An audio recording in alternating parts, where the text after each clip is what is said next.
Well, good afternoon, everybody. I'm Deb Sofield. Welcome to my Saturday show, Encouragement for Your Life. Before I go into my normal introduction, let me just tell you what my theme is today. It's a good one. Hey, friend, if you want to leave a footprint, don't drag your feet. I am excited about this show. I got to tell you, it's one of these things you come across and you go, wow, that's a great idea. All right, many of you know that this show is based on my book series, Encouragement for Your Life. And all I'm asking is that you set aside a few minutes today. Let's just focus on you, your family, your job, your future. Many of you know I'm an executive speech and corporate presentations coach, and I'm a national speaker. And I like to say I help people find their voice and learn to use it. If you are part of an organization that has a nationwide conference and you sit on the committee for speakers, I hope you'll reach out at debsofield.com. My message today is a tough one, but I believe it's one that needs to be heard. So hang on, let's get started with today's show. So I've entitled today, If You Want to Leave a Footprint, Don't Drag Your Feet. And I came across today's theme by accident when I was looking for some other information about leaving a legacy that I spoke about last week. This quote is from Arnott Shepard. If you want to leave a footprint, don't drag your feet. And it stuck with me so much so, I really couldn't shake it to work on something else. I don't know what it is, but there is something about the phrase that makes me stop and think. Probably because I am very mindful, our friend, that we are all going to leave a legacy of some sort. But in addition to that, the thought of leaving a lasting legacy, well, that has an element of time and strength and power of a lifetime of memories. And I think it's all at play with those simple words. Since I couldn't shake the thought, I want to spend a few minutes on this today because I believe when you put it into action, friend, it will be a blessing and a memory that will last a lifetime. I'm sure you were told 100 times as a kid not to drag your feet, to get going, stop wasting time. And even today, someone's probably telling you that. Although it's part of the equation, I have to say, I think the bigger thought is that decision and that decisive action. It's really long remembered and many times much more appreciated than the slow, meandering steps that take a while to arrive at a final destination. Have to admit, I see this in the lives of my friends and family. Sometimes making a quick decision that is well thought out may be painful at the moment, but over time it is the best decision, especially if you need to move forward in a job, a relationship, or a personal issue that you're dealing with. Taking positive forward movement action in a timely manner might be the best direction you can take. The over idea is that you should consider taking decisive action so that you will leave a recognizable footprint instead of a slight mark or a smudge on the sands of life that frankly will be washed away with the first wave of trouble, pain, or loss. The reality is, let's just be honest, people, no one is overly impressed when you half-heartedly show up. It gives the impression that you really don't care or you don't want to be there. The old line is true. If you're going to show up, then show up with all of you because nobody appreciates a half-hearted effort. Goodness, if it's that painful, then don't go at all and save the rest of us from your bad attitude. Being half-hearted is frankly giving the least of you, barely enough to get by and certainly not enough to be remembered by. So if that's how you want to show up, more power to you. But you instinctively know, come on, that is not a good impression or a legacy of any remembrance. I would surmise that your friends and family deserve more than that. I'm going to go out on a limb here and say that those you claim to love deserve more than the cheapest you can find drugstore card and box of Whitman chocolate, or dare I say it, the all-you-can-eat buffet a few days a year. Come on, kids. Show your parents with decisive action your love and appreciation. Even if you have a strained relationship, at this age, let it go and grow up and do the right thing. And listen, even if they are not all you had hoped for, remember they're all you've got. So show a little kindness. Be nice. By the way, I will add that this older generation is really quite scared these days. With all the unrest they see on TV, the fear of Social Security and the insecurity of Medicare and Medicaid, growing old is not easy. Okay, back to you and the footprints you're leaving in the lives of those around you. Let me discuss 3 reasons why I, Deb Sofield, think it's important that you leave discernible footprints for others to follow. First, if you consider yourself a leader, or you'd like to be, it stands to reason that if you're a leader, you have followers.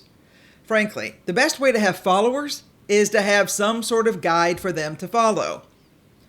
When you study the lives of military generals, you'll quickly discover that one of the strongest traits they have and look for in those they lead is the ability to take decisive action. Because for many, lives could be at stake, and there is precious little time to waver. But where do they learn the art of action? I believe for some, it's a recognition that time is of essence, and waiting for something to happen could be the end of the situation.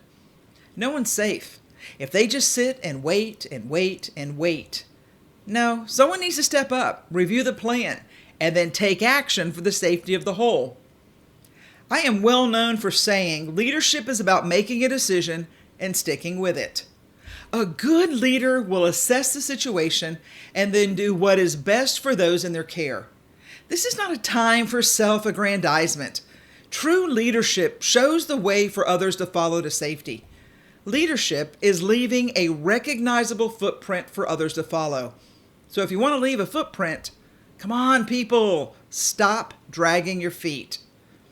Another reason I think it's important is that you leave a discernible footprint for others to follow is that one day, all we will remember you by is what you've left behind.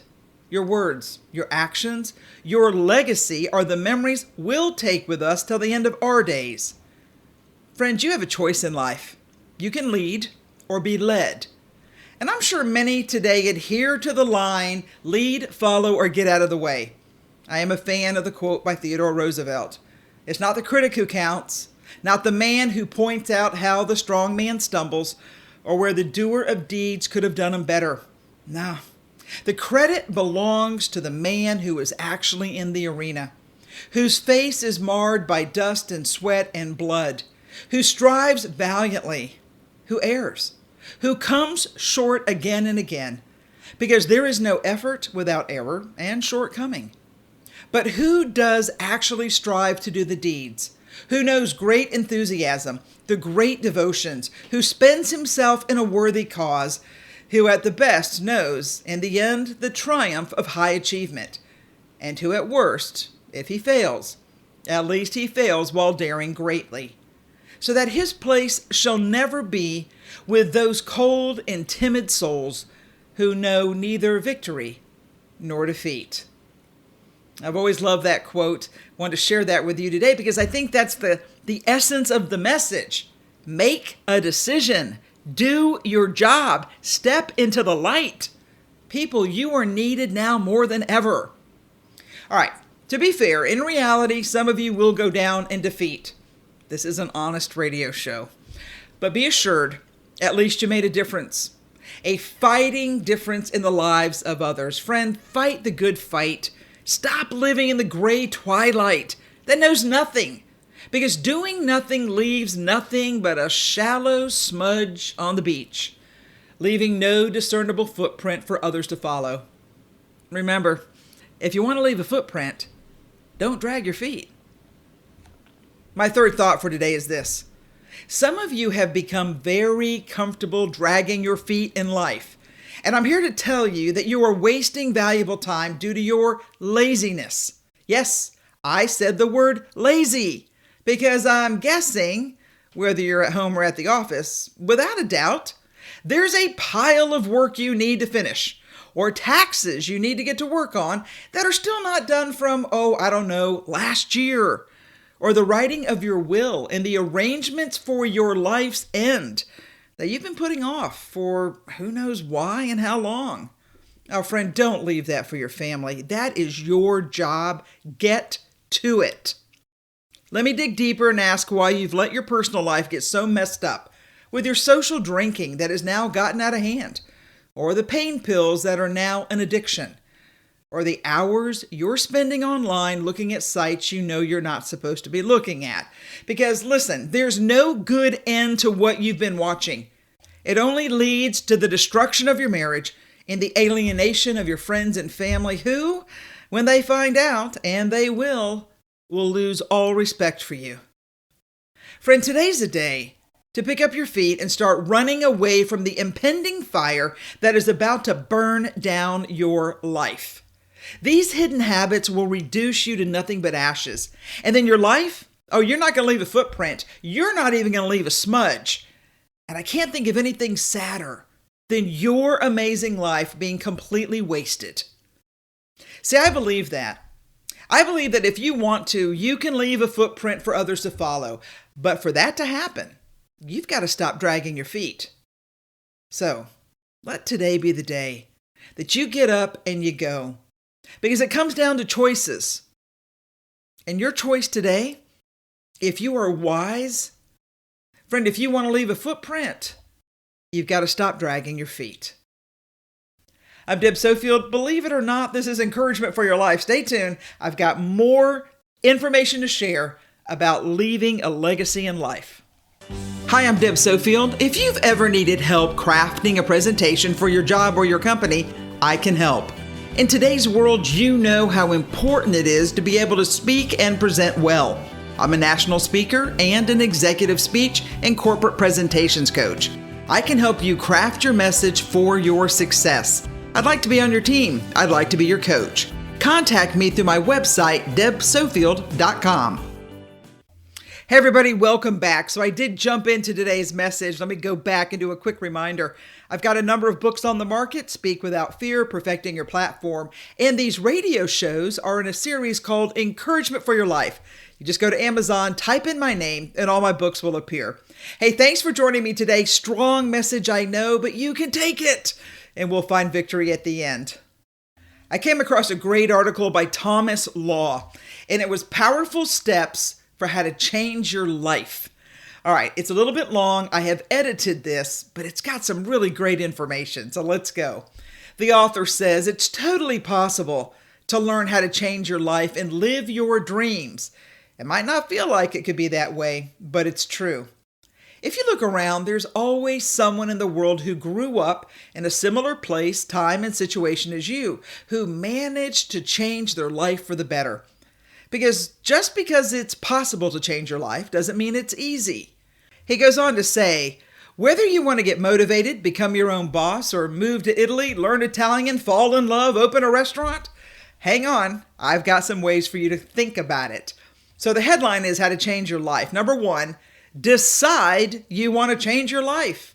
Now, it sounds obvious, but this is perhaps the most difficult part of changing your life.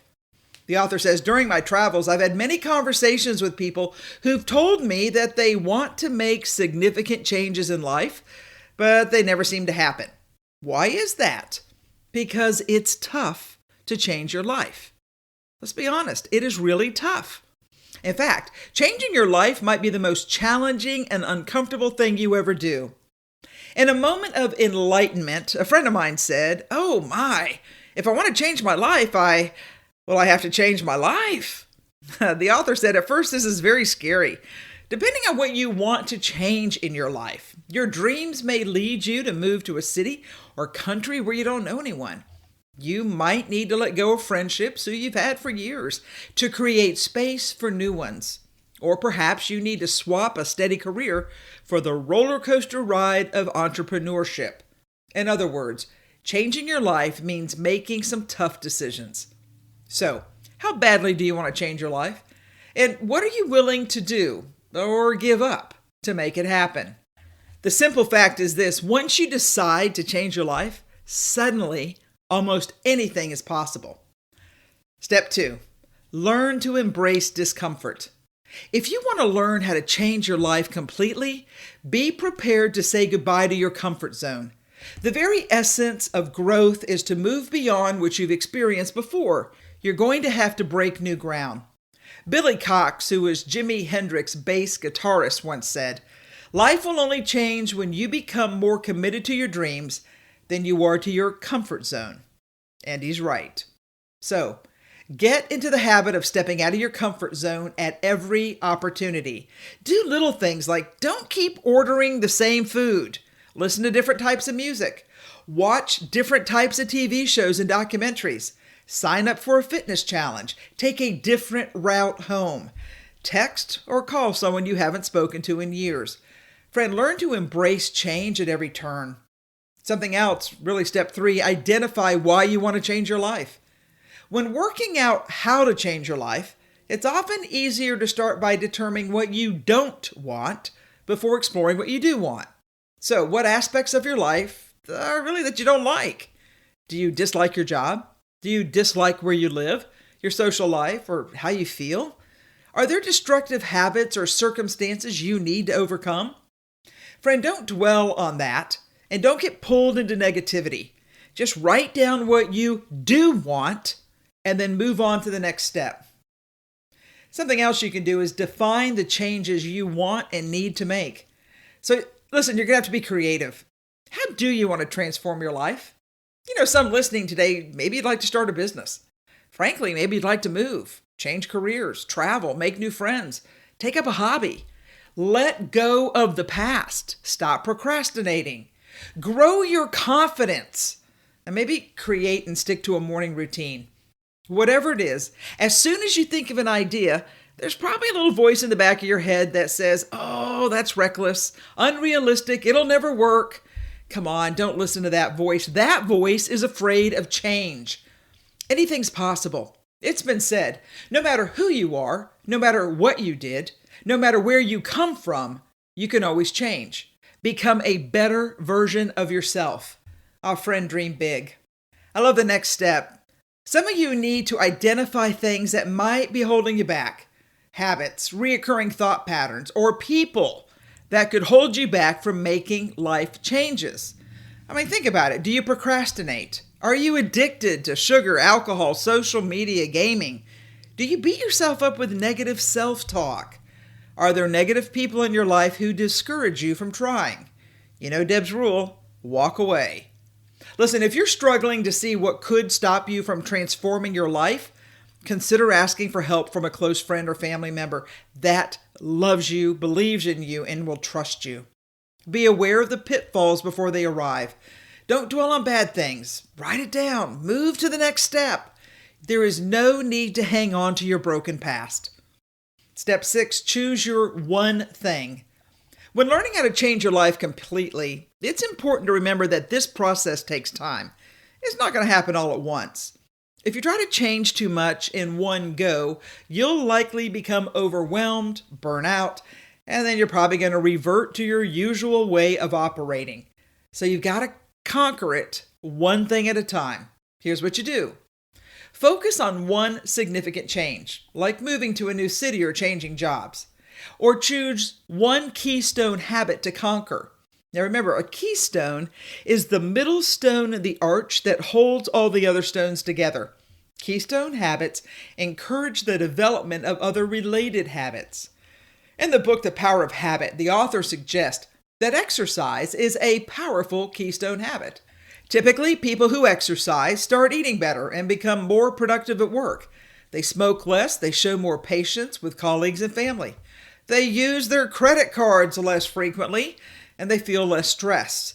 Exercise is a keystone habit that triggers widespread change. Another example of a keystone habit is practicing gratitude. A study by Edmonds and McCullough found that keeping a daily gratitude journal can increase your sense of well-being, improve your sleep, lower symptoms of physical pain, and improve your willingness to accept change.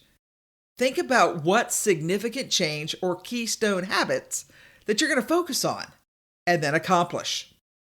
Number 7, you've probably heard this before. Set a SMART goal. SMART, specific, measurable, achievable, relevant, time-bound. Specific, define your goal clearly. Measurable, set a finish line so you know you've achieved it. Achievable, make sure your goal is realistic within the set time period. Relevant, Set a goal that will help you change your life in the way you really want it to be. And then time bound. Friends, sometimes you got to set a deadline to achieve your goal. For example, instead of saying, I'm going to start a business, you need to set a smart goal. I'm going to start a shipping business, specific. I'm going to land my first sale, measurable, within 1 month, time-bound and achievable. I'm committed to this goal because I want to earn more money, empower myself, and learn something new, relevant.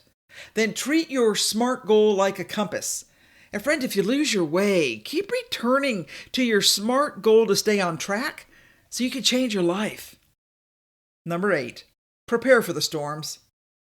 All the great changes are preceded by chaos. To put it another way, you may get stressed and tired of trying all the time. There may be voices in your head that says things like, you'll never change, I'll do it later, what's the point anyway? And then there are going to be some people in your life who want you to stay the same. Bottom line, my friend, there are tough times ahead. This is an honest radio show. So if you really want to change your life for the better, prepare for the storm before they hit. You might need to create a vision board. You might need to remove things that lead to bad behaviors. Listen, I'm not sure what it is, but I am sure that you need to prepare for the storm. The next point, get your friend and family on board. It's hard to do anything great alone. It happens, but it's easier to bring folks along. When learning how to change your life for the better, don't forget that sometimes you need other support. And think about this. You want people who will encourage you. John Eliot said this, as soon as someone starts telling you to, quote, be realistic, cross that person off your invitation list. Look, people instinctively won't like it when you start to make changes in your life. It doesn't mean they're bad people. They're just not your people. Because change is scary, uncomfortable, and for some unnerving. But if you want to transform your life, you're going to need to protect yourself from people who either unconsciously or consciously pull you back into your old self. I've said it 1,000 times. Sometimes you're going to have to change your friends. Keep in mind the quote from Steve Maraboli. If you hang out with chickens, you're going to cluck. If you hang out with eagles, you're going to fly. The final point is this.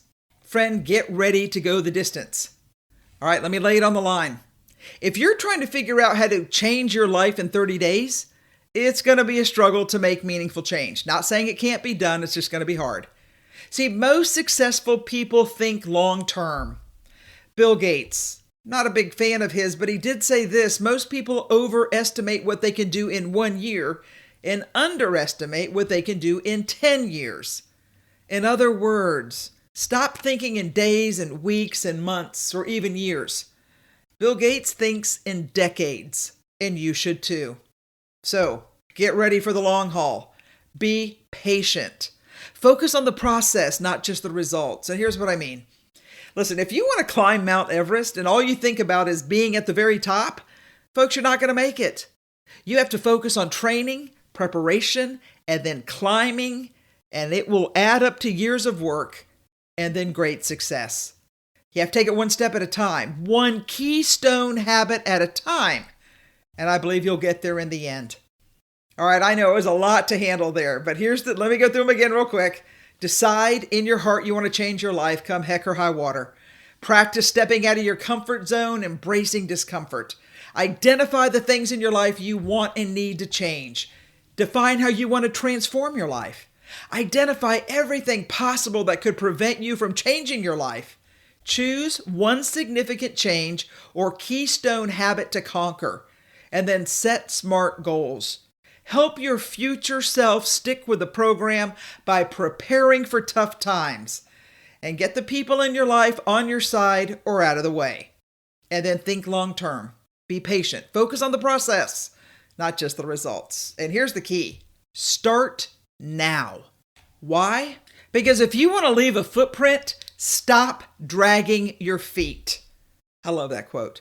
All right, I know, tough love message today, but so many of you are on the cusp of doing great things, and you've just let it slide.